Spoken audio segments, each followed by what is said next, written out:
Hello everyone, I welcome you all again to another beautiful episode of All About Bridge Engineering, where we will discuss the design and the analysis procedure of a box type grade separated structure. So in this episode we will cover what all are the loads to which this box type grade separated structure, which generally is called a vehicular overpass, a vehicular underpass, a light vehicular overpass or a light vehicular underpass, is designed. And we will see the trend of bending moment diagrams due to individual forces, and at the end of the video or at the end of this entire episode we will see the design envelope for which different members, namely the top member, the bottom slab, the side walls are designed for the design stress envelope. So without wasting further time, let's straight away discuss the load case number 1, which is its own self weight. It always acts in its downward direction, and this can be analyzed as a single line model in STAD or in other analysis softwares by properly simulating spring stiffnesses at the bottom slab, which correlates the soil and structure interaction. And how to do that will be discussed in a detailed video dedicated to the design of box type structure. In this video we will restrict our discussion only to the analysis and the bending moment pattern due to different load combinations. So as I mentioned, load number 1 is self weight, and you have seen its bending moment diagram. Second load case is superimposed dead load, in which crash barrier loading is applied as a uniformly distributed load, and another superimposed dead load, which is the wearing port, is also analyzed as a uniformly distributed load applied on the top as well as on the bottom. Third load for which this entire box type structure is designed is the most important load, which is the earth pressure. The earth pressure is basically determined using Coulomb's theory of earth pressure, and it is easily available in IRC 6.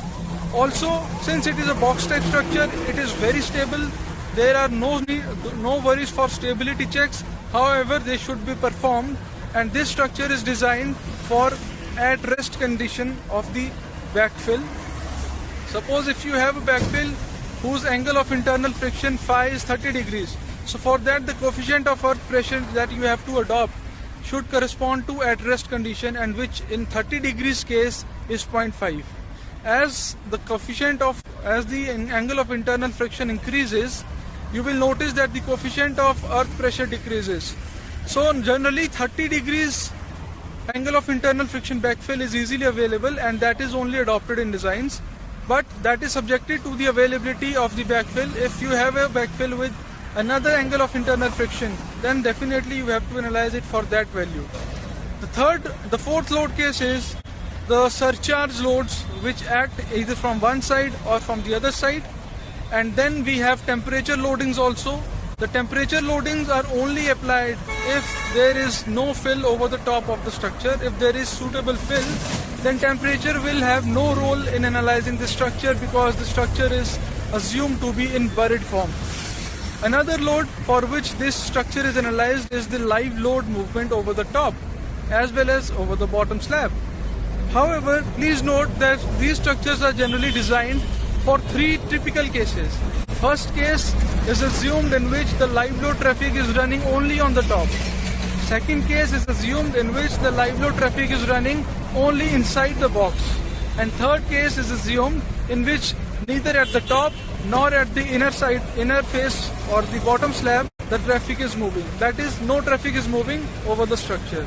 However, it is seen that the case number 1, in which the live load is moving over the top, is generally the governing case, provided if you take advantage of hogging and sagging movements for the live load running inside the box, that will only put some more effect on the bottom slab, and hence these 2 cases are sufficient to design the box type structure, which are live load either on the top or live load both on the top and inside the box. So based on these forces, and the braking forces also are applied in case there is no fill over the structure. If there is sufficient fill, more than 600 mm of height, then braking forces are omitted, because it is assumed that this braking is dispensed inside the fill only. So you saw the individual bending moment diagrams for all these forces. Now the design is done by clubbing the arithmetic sum of all these forces, and a bending moment envelope is obtained. Typically in STAT it looks like this, and the structure, all the members are hence designed accordingly for the critical bending moments. Please note that the mid-span bending moments are taken as it is. However, in designing the walls or at the supports or near the junctions of the horizontal and the vertical members, bending moment at face of the support and bending moment at haunch end are generally taken for designing. So please note that this structure is also having these haunch type members at the corners, and these are generally provided to ensure easy stress flow, a uniform stress flow through the entire structure, and they are suitably detailed accordingly. Also, you can take advantage of these haunches in determining the reinforcement to be provided for support by taking 1/3 of the haunch dimension to the already existing slab thicknesses. So this was a very brief overview of what all load combinations are adopted in designing a box type grade separated structure. These load combinations stay true for a box culvert, a box minor bridge also, but in that the cases for live load traffic only at the top are considered. So I hope you must have get some idea or obtained little insight on how to design these box type grade separated structures. In another detailed playlist which will be purely dedicated to the design, I will cover up step by step the load calculations, the bending moment diagrams, how to apply them in STAD, and then finally we will arrive at the design bending moments and design shear forces for all these members. But it will take certain time.